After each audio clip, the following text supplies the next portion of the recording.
بسم اللہ الرحمن الرحیم۔ تمام قسم کی تعریف و توصیف، کبریائی و بڑائی، حمد و ثنا اس اللہ وحدہ لا شریک کے لیے لائق و ذکر ہے، جو تمام کائنات کا پروردگار ہے، پالن ہار ہے، مدبر ہے، رازق ہے، مالک ہے، خالق ہے، جس کے اشارے کے بغیر ایک پتہ ہلنے کی ہمت نہیں کر سکتا، اور وہی وہ ذات ہے جس کو چاہے رزق سے نوازے، جس کے لیے چاہے رزق کو تنگ کر دے، جسے چاہے عزت عطا کرے اور جسے چاہے ذلیل و خوار کر دے، جسے چاہے بلند مرتبہ عطا کرے اور جسے چاہے کم تر کر دے۔ یہ اللہ تبارک و تعالیٰ کی ذات ہے۔ ان اللہ علی کل شیء قدیر، کہ اللہ تبارک و تعالیٰ ہر چیز پر قادر ہے۔ بعد از درود و سلام ہو تمام انبیاء کرام پر، بالخصوص آخری نبی، پیارے نبی جناب محمد رسول اللہ صلی اللہ علیہ وسلم پر، جنہوں نے ہم تک دین اسلام کو پہنچایا، بڑی محنتوں بڑی مشقتوں کے ساتھ پہنچایا، اور جو انسانیت کے لیے بے حد پریشان ہوا کرتے تھے، اور اتنا پریشان ہوتے تھے کہ اللہ تعالیٰ نے خود فرمایا فَلَعَلَّكَ بَاخِعٌ نَفْسَكَ أَلَّا يَكُونُوا مُؤْمِنِينَ۔ اے نبی صلی اللہ علیہ وسلم، ایسا لگتا ہے ایمان وہ نہیں لاتے، لیکن ان کے افسوس میں آپ اپنے آپ کو ہلاک کر دیں گے۔ یہ پیارے نبی صلی اللہ علیہ وسلم ہے جو امت کے لیے بڑے ہی مہربان ہیں، مشفق ہیں، جن پر ایک مرتبہ درود بھیجنے سے اللہ کی 10 رحمتیں نازل ہوتی ہے، 10 گناہ مٹا دیے جاتے ہیں اور 10 درجات بلند کر دیے جاتے ہیں۔ اللہم صلی وسلم علی نبینا محمد صلی اللہ علیہ وسلم۔ اللہ تبارک و تعالیٰ کی بے شمار نعمتیں ہمارے اوپر ہے۔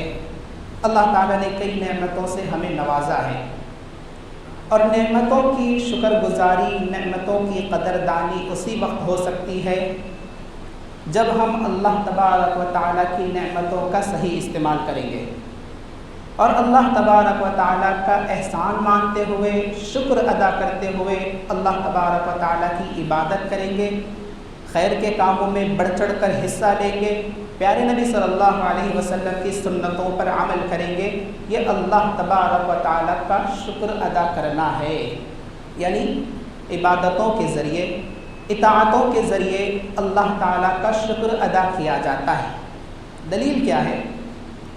صحیح بخاری اور صحیح مسلم کی روایت ہے، راوی حدیث حضرت عائشہ رضی اللہ تعالی عنہا ہے، وہ فرماتی ہے کہ ان النبی صلی اللہ علیہ وسلم کان یقوم من اللیل حتی تتفتر قدماہ۔ اللہ کے نبی صلی اللہ علیہ وسلم راتوں میں اتنا لمبا قیام کرتے، اتنی لمبی لمبی نمازیں پڑھتے کہ آپ کے قدم مبارک پھٹ جایا کرتے تھے، حتی تتفتر قدماہ، کہ آپ کے قدم مبارک پھٹ جایا کرتے تھے اور ان سے خون نکلتا تھا، اور اسی طرح آپ کے قدم پر ورم آ جایا کرتا تھا۔ حضرت عائشہ رضی اللہ تعالیٰ عنہ فرماتی ہے قلت لہ، میں نے پوچھا اللہ کے نبی صلی اللہ علیہ وسلم، لم تصنع هذا یا رسول اللہ، آپ ایسا کیوں کرتے ہیں؟ وقد غفر اللہ لک ما تقدم من ذنبک وما تأخر، جبکہ اللہ نے آپ کے اگلے پچھلے گناہوں کو بخش دیا ہے، آپ تو بخشائے ہوئے ہیں۔ اللہ کے نبی صلی اللہ علیہ وسلم نے فرمایا افلا احب ان اکون عبدا شکورا، کیا میں اللہ کا شکر گزار بندہ نہ بنوں؟ اس حدیث سے کیا معلوم ہوا؟ اس حدیث سے معلوم یہ ہوا کہ اللہ کی شکر گزاری اگر کرنا ہے، اللہ تبارک و تعالیٰ کا شکر ادا اگر کرنا ہے، نعمتوں کی شکر گزاری اگر ہوگی تو وہ عبادتوں کے ذریعے ہوگی، وہ اطاعتوں کے ذریعے ہوگی، وہ نمازوں کے ذریعے ہوگی، اور بالخصوص نوافل کا اہتمام کرنے کے ساتھ ہوگی۔ اور یہی وجہ ہے کہ جب بھی نبی کریم صلی اللہ علیہ وسلم کوئی خوشخبری سنتے، کوئی اچھی خبر سنتے، تو آپ صلی اللہ علیہ وسلم سجدہ شکر کیا کرتے تھے۔ سجدہ کیا ہے؟ سجدہ عبادت ہے، اور بہترین عبادت ہے، اور یہی وہ سجدہ ہے کہ جس کے بارے میں اللہ کے نبی صلی اللہ علیہ وسلم نے فرمایا تھا اقرب ما یکون العبد من ربہ وہو ساجد فاکثر الدعاء، کہ بندہ اللہ تبارک و تعالیٰ سے سب سے زیادہ قریب اگر ہوتا ہے تو وہ سجدے کی حالت میں ہوتا ہے، تو تم سجدے کی حالت میں خوب اللہ سے مانگا کرو، اللہ سے خوب دعائیں کیا کرو۔ تو جب بھی نبی صلی اللہ علیہ وسلم خوشخبری سنتے، اچھی خبر سنتے تو سجدہ شکر کیا کر لیتے تھے۔ تو یہ بات معلوم ہوئی کہ اللہ کا شکر ادا کرنا ہے تو عبادتوں کے ذریعے، اطاعتوں کے ذریعے، سجدوں کے ذریعے، نوافل کو ادا کرنے کے ذریعے۔ اور دوسرا ایک طریقہ اللہ تعالیٰ کی نعمتوں کا شکر ادا کرنے کا وہ یہ ہے کہ ہم زبان سے اللہ تعالیٰ کا شکر ادا کریں کہ اللہ تیرا شکر و احسان ہے کہ تو نے یہ نعمتیں ہمیں نصیب کی ہے۔ الحمدللہ، تمام قسم کی تعریف اللہ کے لیے، یہ ہم اپنی زبان سے کلمات ادا کریں، یہ بھی کلمات شکر ہے۔ الحمدللہ رب العالمین کہنا، یا الحمدللہ کہنا، یا اشکر اللہ کہنا کہ اللہ کا بہت زیادہ احسان ہے، فضل ہے، شکر ہے، یہ کلمات شکر ہے۔ تو شکر ادا کرنا نعمتوں کا اپنی زبان سے بھی ہوتا ہے۔ اللہ کے نبی صلی اللہ علیہ وسلم نے ارشاد فرمایا، ان اللہ لیرضی عن العبد ان یأکل الاکلۃ فیحمدہ علیہ، کہ اللہ تعالیٰ بندے سے راضی ہو جاتا ہے کہ جب بندہ کھانا کھاتا ہے اور اللہ تعالیٰ کا شکر ادا کرتا ہے، اللہ تعالیٰ کی تعریف کرتا ہے، الحمدللہ کہتا ہے، اور اسی طرح جب وہ پیتا ہے، چاہے وہ پانی پیتا ہو، دودھ پیتا ہو یا کوئی بھی پینے کی چیز ہو، جب بھی وہ اللہ تبارک و تعالیٰ کی تعریف کرتا ہے یعنی الحمدللہ کہتا ہے۔ تو جو شخص کھانے کے بعد، پینے کے بعد الحمدللہ کہتا ہے، اللہ کے نبی صلی اللہ علیہ وسلم نے فرمایا کہ اللہ تبارک و تعالیٰ ایسے بندے سے راضی ہو جاتا ہے۔ تو پتہ یہ چلا کہ اللہ کی نعمتوں کی شکر گزاری زبان کے ذریعے بھی ہوتی ہے کہ ہم اپنی زبان سے الحمدللہ کہتے رہیں، الحمدللہ رب العالمین کہتے رہیں، اور اردو زبان میں بھی کہہ سکتے ہیں کہ اللہ کا بے انتہا شکر و احسان ہے۔ اور اسی طرح نعمتوں کی قدردانی یا نعمتوں کا شکر ان نعمتوں کو بیان کر کے بھی ہو سکتا ہے کہ ہم لوگوں کے سامنے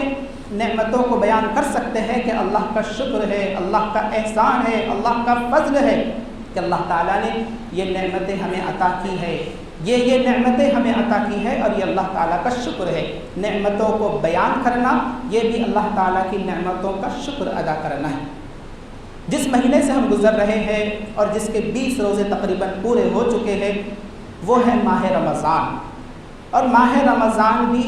یہ اللہ تبارک و تعالیٰ کی جانب سے عظیم نعمت ہے، بہت ہی عظیم نعمت ہے۔ اللہ تبارک و تعالیٰ بندوں کو مواقع فراہم کرتا رہتا ہے کہ میرے بندے مجھ سے قریب ہو سکے، میرے بندے جہنم سے آزاد ہو سکے، میرے بندے جنت میں داخل ہو سکے، میرے بندے جب عبادت کرے تو انہیں خوب اجر و ثواب دیا جائے۔ اور یہی وجہ ہے کہ اللہ تبارک و تعالیٰ نے تمام مہینوں میں ماہ رمضان کو چن لیا ہے۔ اللہ تبارک و تعالیٰ بندوں پر شفقت کے لیے، فضل کے لیے یہ کرتا ہے، اور یہی وجہ ہے کہ اللہ تعالیٰ نے تمام دنوں میں جمعہ کے دن کو چن لیا ہے، اور یہی وجہ ہے کہ اللہ تبارک و تعالیٰ نے تمام راتوں میں لیلۃ القدر کو چن لیا ہے۔ تو یہ مسلمانوں کے لیے، مومنوں کے لیے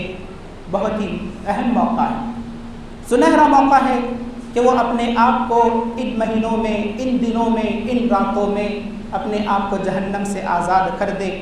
اپنے آپ کو جنت کا مستحق بنا دے اور اللہ تعالیٰ کی خوب عبادتیں کرے۔ تو ماہ رمضان یہ بھی اللہ تبارک و تعالیٰ کی عظیم نعمت ہے، اور اس عظیم نعمت کا حق تبھی ادا ہوگا، اس نعمت کی شکر گزاری تبھی ہوگی جب اس نعمت کی ہم قدردانی کریں گے، اور اس نعمت کے اندر یا اس مہینے کے اندر اللہ تبارک و تعالیٰ کی خوب عبادتیں کریں گے، اور خوب عبادتوں کے ذریعے اپنے آپ کو اللہ کے فضل سے جنت کا مستحق بنا دیں گے۔ ماہ رمضان فضیلت والا کیوں نہ ہو اور عظیم نعمت کیوں نہ ہو؟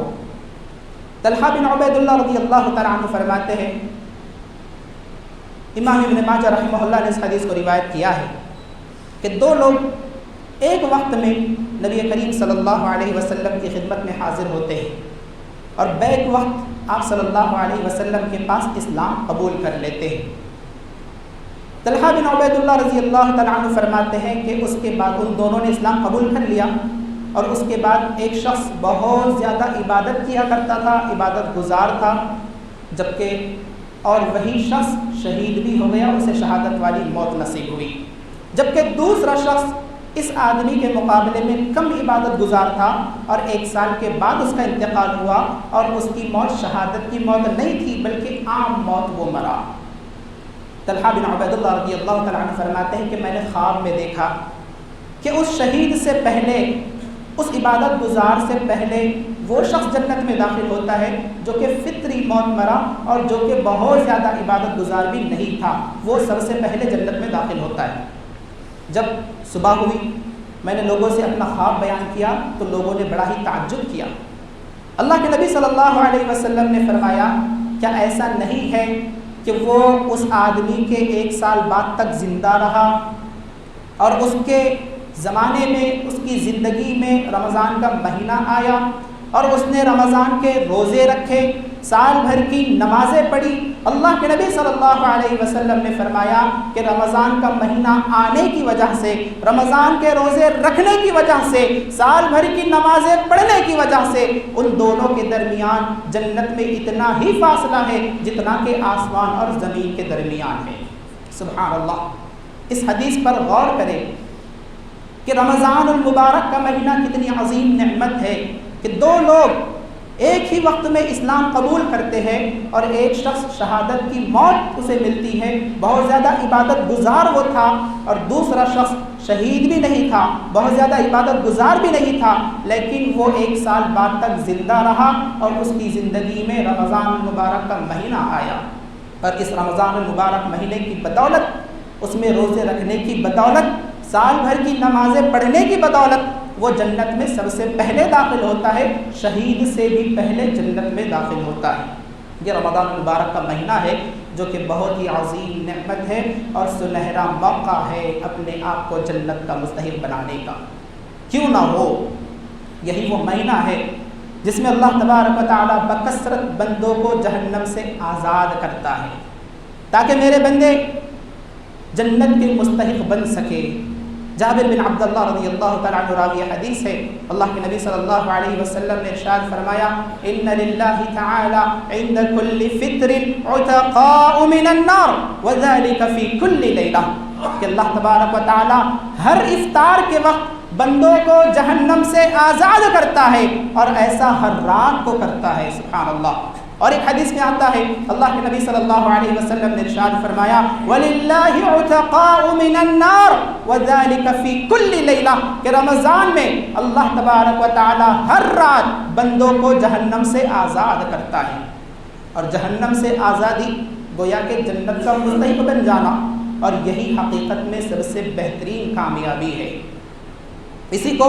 اللہ تبارک و تعالیٰ نے بہترین اور حقیقی کامیابی قرار دیا ہے۔ سورہ آل عمران میں اللہ تبارک و تعالیٰ کا فرمان ہے فَمَنْ زُحْزِحَ عَنِ النَّارِ وَأُدْخِلَ الْجَنَّةَ فَقَدْ فَازَ وَمَا الْحَيَاةُ الدُّنْيَا إِلَّا مَتَاعُ الْغُرُورِ، جو شخص جہنم سے بچا لیا گیا، جنت میں داخل کر دیا گیا، فَقَدْ فَاز، حقیقت میں وہی شخص کامیاب ہو گیا، اور دنیاوی زندگی تو محض دھوکے کا سودا ہے۔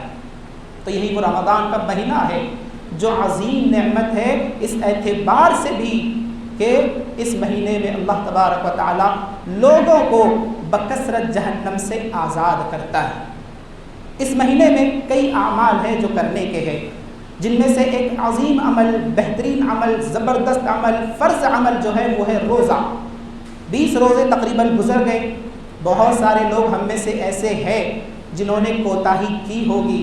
جنہوں نے کچھ روزے رکھے کچھ روزے نہیں رکھے ہوں گے، اور بہت سارے الحمدللہ ہوں گے کہ اللہ کی توفیق سے انہوں نے 20 کے 20 روزے رکھ دیے ہوں گے۔